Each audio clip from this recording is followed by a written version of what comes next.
अये देवी दुर्गे महाशक्तिरूपे महामङ्गले वत्सले मातृभूमे त्वमेका भवानी त्वमेका शरण्या विधात्रै शिवायै नमस्ते नमस्ते।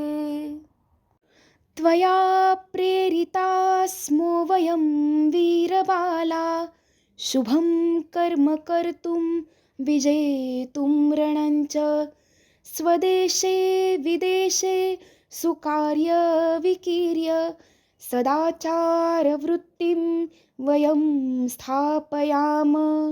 श्रुतिं शीलतामानतिं सत्प्रवृत्तिं दयाभावनामेकतात्मशक्तिम् इमा साधिकायच्छ चास्मत्कृते त्वं यतो भारते सन्तु नार्यसमर्था। सदा रक्षितुं हिन्दुधर्मं वरेण्यं निहन्तुं खलान् साधुवृन्दश्च पातुं समुन्नेतुमेतत् वरं हिन्दुराष्ट्रं जये पुण्यभूमे शुभे देहि शक्तिं। दुर्गा माता की जय। भारत माता की जय।